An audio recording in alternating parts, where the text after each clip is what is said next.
मे आई कम इन sir? आइए, बैठिए। Thank you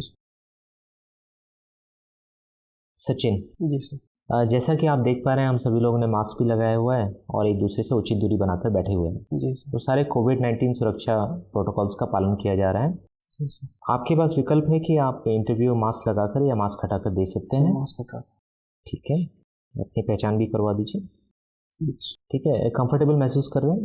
ji sir. तो आप अपना नाम और जाति का परिचय दिए बिना अपने बारे में बताइए।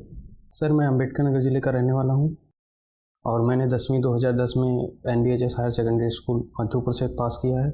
उसके बाद मैंने 12वीं SRIC इंटर कॉलेज सैदही से पास करी है। उसके बाद मैंने ग्रेजुएशन सर ठाकुर दीन पाठक स्मृति स्नातकोत्तर महाविद्यालय सैदही, जो कि डॉक्टर राम मनोहर लोहिया विश्वविद्यालय का संबद्ध कॉलेज है, वहाँ से किया है। उसके बाद मैंने सर मास्टर्स किया है, जो कि बनारस हिंदू विश्वविद्यालय से किया है।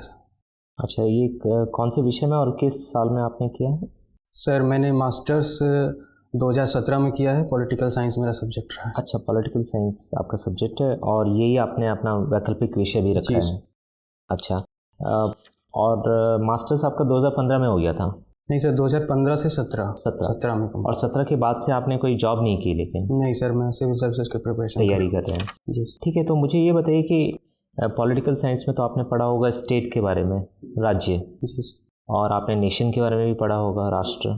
तो राज्य और राष्ट्र, इनमें क्या फ़र्क है? सर, जो राष्ट्र होता है वो एक भावनात्मक लगाव होता है और जो राज्य होता है वो संप्रभुता पर आधारित होता है। जैसे सर, भारत एक राज्य 1950 में जब संविधान लागू हुआ तब बना, लेकिन वो एक नेशन जो है सर आज़ादी से पहले ही बन गया था। अच्छा, क्या ऐसा भी कोई राष्ट्र हो सकता है जो कि राज्य ना हो? मतलब नेशन तो है लेकिन वो स्टेट नहीं है। अच्छा, राज्य की क्या है, पैरामीटर्स क्या है? सर, जनसंख्या होनी चाहिए, भूभाग होना चाहिए और सर सरकार होनी चाहिए और संप्रभुता होनी चाहिए। अच्छा, ये जो संप्रभुता का कॉन्सेप्ट है, अगर इसको देखा जाए तो ये कब से आया है और कहाँ से आया है?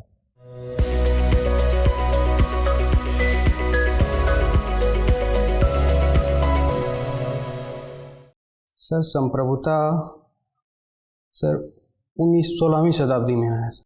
अच्छा, कोई खास चीज़ हुई थी, कोई खास घटना हुई थी जहाँ से इसका उदय या उद्गम मानते हैं? सर, अभी याद नहीं आ रहा है। अच्छा, हाँ, वेस्टफेलिया के बारे में सुना है आपने? जी सर, 1648 में एक संधि हुई थी। हाँ, क्या क्या खास बात थी उस संधि की? वहाँ से सर राष्ट्र का उदय हुआ था, राज्य का नहीं। अच्छा, वो बताइए कि उस संधि के द्वारा एक जो 30 वर्षों तक एक युद्ध चला था, उसकी समाप्ति हुई थी। ठीक है जी। तो ये एक वेस्टफेलिया, मुझे बताइए कि कौन सी जगह पे है, मतलब अगर वर्तमान में देखा जाए तो किस देश में आता है ये रीजन? सर, अभी याद नहीं आ रहा है, कोई बात नहीं, सॉरी सर। अच्छा, मुझे ये बताइए कि वन नेशन वन इलेक्शन की बात हो रही है कि एक राष्ट्र एक चुनाव। जी सर। तो एक राष्ट्र एक चुनाव के आप मुझे 3 पॉजिटिव पॉइंट्स बताइए और 3 नेगेटिव पॉइंट बताइए।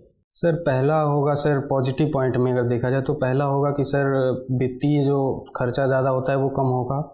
दूसरा चीज़ ये होगा सर, जो मतलब लोकप्रिय योजनाएं सब लोग चुनाव के दौरान करते हैं वो नहीं होगा। और तीसरी चीज़ ये होगी, सरकार अधिक कुशलता के साथ कार्य कर सकेगी। अच्छा, और सर नेगेटिव इम्पैक्ट में अगर देखें तो सर सबसे पहले ये होगा कि जहाँ पर एक ही मतलब केंद्र और राज्य में एक ही सरकार है वो समर्थन करेंगे, लेकिन सर अगर जो दूसरे स्टेट हैं अगर वहाँ की सरकार गिर जाती है और वहाँ राष्ट्रपति शासन लागू होता है तो वो विरोध करने की कोशिश करेंगे। दूसरी चीज़ ये है सर, चलिए आपने मुझे इसके पॉजिटिव और नेगेटिव बताएं, सिर्फ मुझे इतना और बता दीजिए कि आप किसके समर्थन में हैं, होना चाहिए या नहीं होना चाहिए? सर, मेरा तक मानना है कि sir one nation one election होना चाहिए। और तर्क आपका क्या है, सबसे एक तर्क अगर आपको चुनना हो? इसे सर वो विकासोन्मुख कार्यों के लिए जो लोकप्रिय वादे किए जाते हैं वो बार बार नहीं किए जाएंगे, एक ही बार किया जाएगा। बस सर एक बार किया नहीं जाएगा सर। इस तरह से होगा, सरकार आ जाएगी तो उसको अस्थायित्व तो रहेगा कि 5 साल मुझे रहना है, तो वो बिल्कुल जनता की सुनेंगे नहीं, हम तो 5 साल के लिए चुन लिए गए, बस कोई हटा नहीं सकता। नहीं सर। चलिए सर। सचिन जी। जी सर। आपने जो है अम्बेडकर नगर आपका बर्थ प्लेस है। जी सर। अम्बेडकर जी दलित उत्थान के लिए राजनीतिक शक्ति को अनिवार्य मानते थे। जी सर। क्यों? क्योंकि सर राजनीति के द्वारा ही सारे नियम और कानून बनाए जाते हैं, अगर उसमें हिस्सेदारी नहीं होगी तो सर चेंज नहीं लाया जा सकता है। तो फिर जब गांधी जी उनसे कहते थे कि आज़ादी मिल जाएगी और आपको आपके अधिकार मिल जाएंगे, तो गांधी जी इस कहते थे कि नहीं, हमारे अधिकार मिल जाए वही आज़ादी है। सर अम्बेडकर जी जो है सामाजिक अधिकार को ज़्यादा महत्व देते थे, और गांधी जी सर समाज अगर में सामाजिक अधिकार को महत्व देते थे जी सर। तो फिर राजनीतिक शक्ति की बात क्यों करते थे? सर अच्छा, ये बताइए, एक कोटेशन है, लेवियाथन अपना विस्तार कर रहा है आज की डेट में। मतलब सर क्या बताना इसमें, इसका क्या अर्थ है? लेवियाथन सर एक निरंकुश सत्ता है। इसका अर्थ ये होगा सर कि मतलब निरंकुशता समाज में बढ़ रही है। समाज में बढ़ रही, ये किसका कॉन्सेप्ट था लेवियाथन वाला? सर ये थॉमस हॉब्स का था। जी सर। हॉब्स ने किस आधार पर लेवियाथन सिद्ध किया था राज्य को? सर उन्होंने अपने सामाजिक समझौते सिद्धांत के तहत बताया था कि जो समाज है वो अपने प्रारंभिक अवस्था में बहुत ही डरपोक और स्वार्थी किस्म का व्यक्ति होता है। इस वजह से जो है वो अपने मतलब सर मत्स्य न्याय की अवस्था होती है, जिसमें एक दूसरे के जान के लिए सब पड़े रहते हैं। मतलब अपने अधिकार गिरवी रख दिए लोगों ने राज्य के पास। सर वो मतलब एक तीसरी सत्ता को दिया, जो सत्ता उनका देखभाल करेगी, उनके अधिकारों का रक्षा करेगी। साथ ही उन्होंने सर ये भी कहा कि अगर ये आत्मरक्षा नहीं करती है तो जो जनता उनके खिलाफ विद्रोह कर सकती है। लेकिन जब आप एक बार अपने अधिकार सौंप देते हैं, आप अधिकार विहीन हो जाते हैं, और फिर आप विद्रोह की बात करते हैं तो अराजकता आ जाएगी। सर वो सिर्फ एक ही सर देते हैं कि आत्मरक्षा, अगर किसी की जान पे आ गई सर फिर अधिकार और वो सब कोई चीज़ नहीं रह जाता है। अच्छा, आज का राज्य पूर्ववर्ती निरंकुश राज्यों की तुलना में अधिक निरंकुश है, कैसे? सर क्या तकनीकी का कोई इसमें योगदान है? हाँ सर, तकनीकी का आज बहुत ही अधिक उपयोग है, इसलिए सर सरकारें ज़्यादा सक्रिय रूप से चीज़ों को कंट्रोल कर रही हैं। स्ट्रिंग ऑफ पर्ल्स सुना है? जी सर, चाइना का। सर भारत ने उसके अगेंस्ट में क्या स्टेप उठाए हैं? सर उसको डिफेंड करने के लिए सर ईरान में चाबहार बंदरगाह बनाया सर, फिर श्रीलंका से भी सर वहाँ पे भी कुछ इन्वेस्ट कर रहे हैं। इसके बाद सर म्यांमार में एक दो, सर नाम नहीं याद आ रहा है, लेकिन म्यांमार में भी किया उन्होंने। बांग्लादेश में भी पोर्ट अपना वो बना रहे हैं सर। बांग्लादेश का चटगांव तो ऑलरेडी चाइना यूज़ कर रहा है, म्यांमार का जो है सितवे चाइना यूज़ कर रहा है। जी सर कर रहा है, लेकिन भारत भी प्रयास कर रहा है वहाँ पे सर। इसी संबंध में सर अभी भारत वहाँ पे जो सरकार तख्ता पलट हुआ उस संबंध में थोड़ा हिचकिचाहट भी कर रहा है। यही है या हिंद महासागर में अपनी नौसैनिक शक्ति बढ़ाने के लिए भी कुछ किया गया? जी सर, क्वाड का गठन अभी किया गया है सर। क्वाड का गठन किया गया, कौन कौन है इसमें? सर भारत है, ऑस्ट्रेलिया है, अमेरिका और जापान है। क्या लाभ होगा इसका? सर हिंद प्रशांत महाक्षेत्र में जो सर ये इन चारों शक्तियाँ हैं सर मिलकर अधिक स्वतंत्र और निर्बाध रूप से चीज़ों को। हमें तो लगता है इससे चाइना से हमारा तनाव और बढ़ेगा। सर निश्चित रूप से चाइना इसका हमेशा विरोध करता आ रहा है, क्योंकि सर भारत अमेरिका के ज़्यादा नज़दीक जाएगा इससे, तो इसलिए सर इसका नेगेटिव इम्पैक्ट भी पड़ सकता है। बट सर भारत के परिप्रेक्ष्य से देखा जाए तो इसका ज़्यादा सकारात्मक प्रभाव। अच्छा, एक कोटेशन हमको समझाइए। राज्य विहीन समाज बांझ माँ के समान है। राज्य विहीन समाज बांझ माँ के समान है। Sorry sir. क्रिकेट आपकी हॉबी है? जी सर। उत्तर प्रदेश में कितने इंटरनेशनल स्तर के क्रिकेट स्टेडियम हैं? सर 2 है। कौन कौन से? सर ग्रीन पार्क है और सर लखनऊ का इकाना स्टेडियम। ग्रीन पार्क में अब मैच होते हैं क्या? सर पिछले काफ़ी दिनों से सर नहीं हुए हैं। तो क्या वो इंटरनेशनल रह गया है कि उसकी इंटरनेशनल वाली स्थिति को समाप्त कर दिया गया? सर इस विषय में सर ज़्यादा जानकारी नहीं है। प्रभाष जोशी जी का नाम सुना है आपने कभी? प्रभाष जोशी जी का नाम सुना? नहीं सुना? नहीं सर, याद नहीं। क्रिकेट पे लिखने वाले बड़े लेखकों में से एक प्रभाष जोशी जी थे। केवल आप खेलते हैं सर, इतना ज़्यादा कवर नहीं कर पाते हैं अभी। अच्छा, तो प्रिपरेशन में सर बिल्कुल नहीं हो पाता है। मतलब हॉबी, अच्छा हॉबी और इंटरेस्ट में क्या अर्थ होता है? हॉबी क्यों रखी जाती है? सर व्यक्ति तनाव में होता है तो उन सब चीज़ों को लेकर थोड़ा सा। तो मुझे तो लगता है कि इंटरेस्ट वो है कि जब समय मिल जाए तो हम वो कर लें। हॉबी वो है कि हम समय निकाल के वो करते हैं। आप समझ रहे हैं हॉबी का मतलब? अभिरुचि का मतलब ये होता है कि हम उसके लिए समय निकाल के काम करते हैं। आपने तो हॉबी लिखा है और जब समय मिलता है तब आप करते हैं। तो ये आपकी हॉबी तो नहीं है, ये तो इंटरेस्ट हुआ। सर मुझे इतना ही समझ में आया तो मैंने कर दिया सर। तो अवधारणात्मक स्तर पर इतनी कमजोरी कि आप अपने जीवन में हॉबी चुन रहे हैं और वो भी नहीं समझ रहे हैं क्यों चुन रहे हैं? किसी ने इसको चुनवा दिया है क्या आपसे? नहीं सर, बिल्कुल नहीं। ये सर मैं बचपन से ही मतलब खेलता आ रहा हूँ, तो थोड़ा घर पे माहौल भी रहा तो सर ऐसे धीरे धीरे। अच्छा, ये क्रिकेट में सॉफ्ट सिग्नल क्या होता है? सॉफ्ट सिग्नल वो होता है सर जब कोई संदिग्ध सर डिसीजन होता है तो उसमें थर्ड अंपायर जो अंपायर मैदानी अंपायर होता है वो अपनी तरफ से एक सिग्नल दे देता है और उसके आधार पर सर थर्ड अंपायर अपना डिसीजन फिर देता है। Very good. भारत और इंग्लैंड की श्रृंखला में ये कई बार हुआ। जी सर, उस पर लोग विवाद भी सर हुआ अभी। तो क्या आईपीएल में इसको जारी रखा गया है कि बंद कर दिया गया है? आईपीएल में बंद कर दिया गया है। बंद कर दिया गया है। Very good. अच्छा, बताइए अम्बेडकर नगर किन किन अन्य जिलों से घिरा हुआ है? अम्बेडकर नगर सर ये सर आजमगढ़, सुल्तानपुर, फैजाबाद और सर एक साइड में सरयू नदी है। बस्ती वगैरह नहीं जुड़ा है कहीं से? नहीं सर, वो नदी के उस पार नदी के उस पार चला जाता है, सरयू पार। जी सर। अच्छा, ये बताइए आप जियो पॉलिटिक्स से आप क्या समझते हैं? भू राजनीति से, भू राजनीति की आप हमें परिभाषा दें। सर जब सर अंतर्राष्ट्रीय राजनीति में जब किसी भूमि के विशेष क्षेत्र को लेके राजनीतिक बहस होती है तो उसे भू राजनीति। तो क्या चंद्रमा की भी भू राजनीति हो सकती है?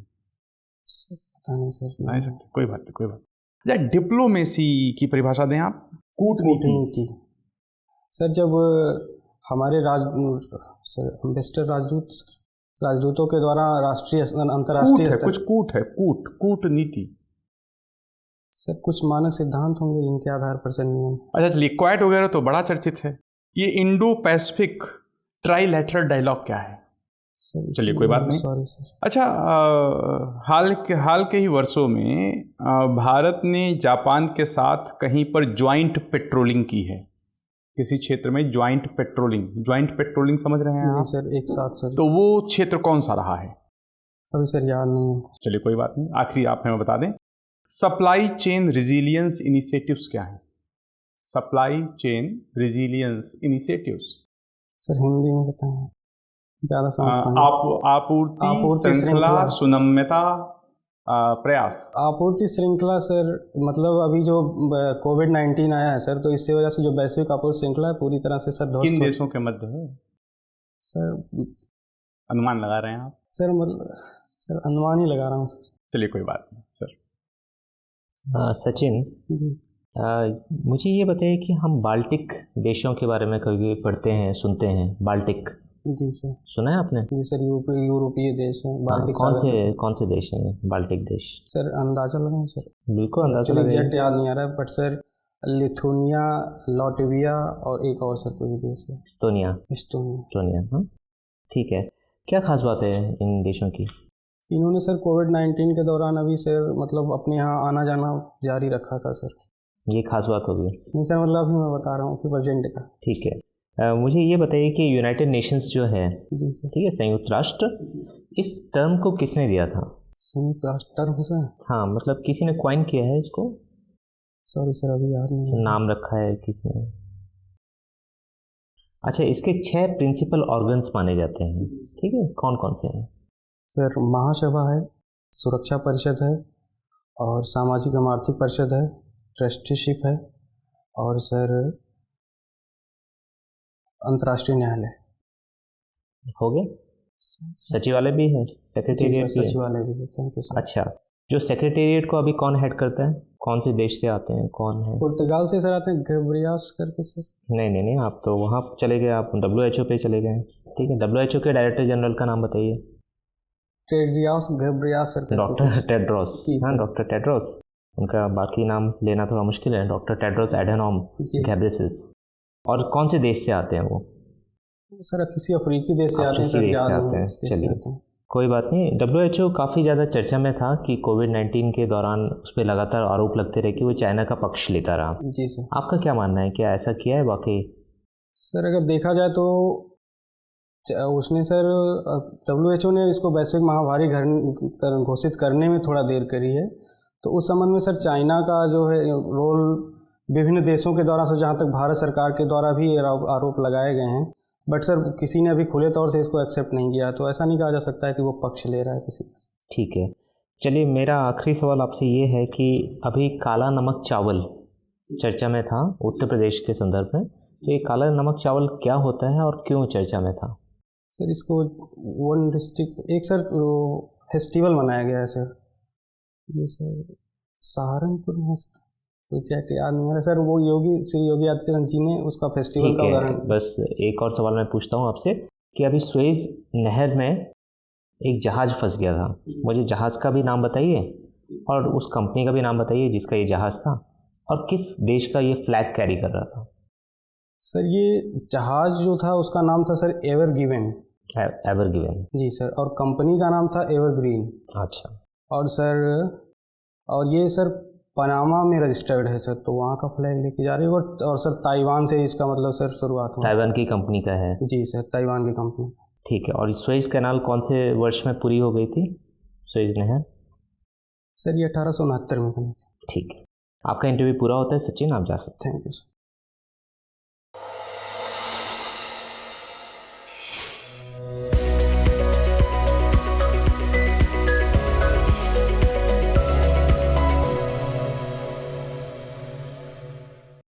बैठिए। जी सर, थैंक यू। सचिन, जब आप पहली बार आए जी सर।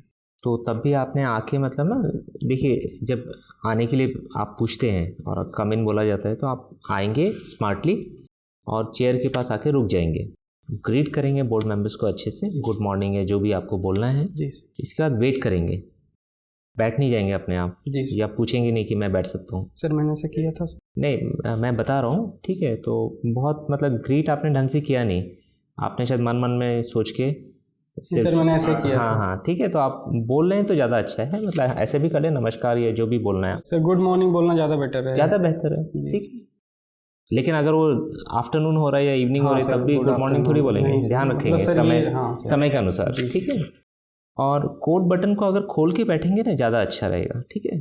सिर्फ ऊपर वाला बटन लगा के आइए, नीचे वाला खुला ही रखिएगा, ऊपर वाला लगा लीजिएगा जैसे आते हैं। फिर टाई थोड़ी लंबी है ज़्यादा। हाँ, टाई भी आपकी थोड़ी लंबी है तो टाई भी आप थोड़ा सा वैसे छिपा रहेगा, ठीक है। एक्चुअली सर पहले मैं ये पहनने वाला नहीं था तो वैसे बांध लिया था। अच्छा, वैसे अगर आप कंफर्टेबल है ना, सहज हैं, तो ये भी चलेगा, मतलब उसके लिए अनकंफर्टेबल मत होइए। इधर से दिख रही वो दिखे ना, ये ध्यान हाँ, रखिए।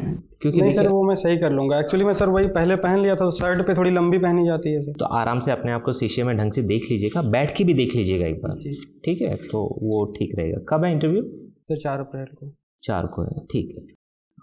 देखिए आपने एक दो जगह क्या किया है कि आपने, सर ने लेविएथन पे एक आपको कोड दिया और पूछा कि ये क्या है, तो आपने मतलब पूरा सवाल सुनने से पहले आपने पूछा कि क्या बताना है इसमें, ठीक है। इस तरीके की बात नहीं कर सकते है ना इंटरव्यू में, औपचारिक संवाद है, आपको वो ध्यान रखना है। क्या बताना है सर, समझ में नहीं आ रहा है। हाँ, तो ये आप मन में सोच सकते हैं, आप बोर्ड मेंबर से पूछेंगे थोड़ी, ठीक है। ये तो आप मतलब क्वेश्चन आपका पूछने का राइट नहीं है ना वहाँ। और अगर कोई क्वेश्चन समझ में ना भी आए तो माफ़ कीजिए सर, मैं समझ नहीं पाया हूँ, ठीक है। इस तरीके से बोलना है आपको, बोर्ड मेंबर को रुष्ट नहीं करना है बिल्कुल, ठीक है। और ऐसे ही सर से जब बात हो रही थी तो आपने ऐसे बताया कि क्रिकेट खेलते हैं लेकिन ज़्यादा पता नहीं है, ठीक है। ये भी बहुत मतलब कैजुअल रिमार्क है। अगर आपने उसको हॉबी की तरीके से बताया है तो आप उस पर क्षमा मांग सकते हैं कि सर मुझे इस बात की जानकारी नहीं है, लेकिन उसको एक्सक्यूज़ देना या ये एक्सप्लेनेशन देना कि नहीं मुझे तो मतलब मैं खेल लेता हूँ, मुझे ज़्यादा जानकारी नहीं है, मतलब आप मत पूछिए इस पर, ठीक है। ये मतलब भाव जा रहा है, ये भाव आप नहीं देना चाह रहे हैं, ठीक है। मैं नहीं समझता हूँ कि इससे आपको फ़ायदा होगा, तो बेहतर ये है कि सर मुझे इस बारे में जानकारी नहीं है, मैं देख लूँगा, इस तरीके से बोलिए, ज़्यादा बेहतर है, ठीक है ना। आप सोच लीजिएगा इस पर। और कभी कभी आप क्वेश्चंस को रिपीट कर लेते हैं, वो भी बहुत अच्छा नहीं है। अगर रिपीट करना ही है, जैसे कि हम कभी कभी जस्ट सोचने के लिए भी हम रिपीट करते हैं, तो मन मन में करिए, ठीक है। आप वीडियो देखेंगे आप क्लियर हो जाएगा मैं क्या बोल रहा हूँ। और कब इंटरव्यू है आपका? 4 अप्रैल। 4 को है, तो देखिए आपके पास 2-3 दिन का समय है, उसको ढंग से यूज़ करिए। करंट अफेयर्स को थोड़ा अपडेट कर लीजिए, जो यूपी के मसले हैं न्यूज़पेपर पढ़ लेंगे वो काफ़ी है आपके लिए, ठीक है। तो आपको सारे मुद्दों के बारे में पता चल जाएगा। जैसे आपने सुएज नहर के बारे में जो मैंने पूछा वो आपने अच्छे से बताया, करंट में है तो आपने एकदम बढ़िया से बता दिया। तो न्यूज़पेपर पढ़ते रहेंगे, उससे आपको यूपी नेशनल इंटरनेशनल इवेंट्स के बारे में जानकारी रहेगी, उतना पर्याप्त है। बाकी आत्मविश्वास रखना है, अच्छे से उत्तर देना है, सारे जवाबों का उत्तर दें। ऐसा कोई बहुत सारे क्वेश्चंस नहीं आते हैं सर, तो कोई बात नहीं है, कोई दिक्कत नहीं है। अब पॉलिटिकल साइंस और आईआर से आप हैं तो थोड़ा सा पूछा जाएगा, राज्य राष्ट्र ये सब, तो बेसिक्स थोड़ा देख लीजिएगा, ठीक है। अभी तो समय है 1-2 दिन का, तो बेसिक कॉन्सेप्ट देख लीजिएगा कि क्या फ़र्क है इनमें, ठीक है। सॉवरेंटी कहाँ से आई है, ठीक है। वेस्टफेलिया कहाँ है, ठीक है, तो जर्मनी में है, वो देख लीजिएगा। 2 शहर हैं, मुंस्टर और ओस्नाब्रुक, जहाँ ये संधि हुई थी, ठीक है। तो ये सब चीज़ें आपसे थोड़ा अपेक्षित हैं, क्योंकि PSIR के छात्र हैं आप। जी। ठीक है, बाकी सब अच्छा है। 2-3 दिन को आप सदुपयोग करिए, अच्छा होना चाहिए। ठीक है, ऑल द बेस्ट। और सर ये टाई कलर वलर सर परफेक्ट सही लग रहा है, बिल्कुल। Okay, all the best. Thank you.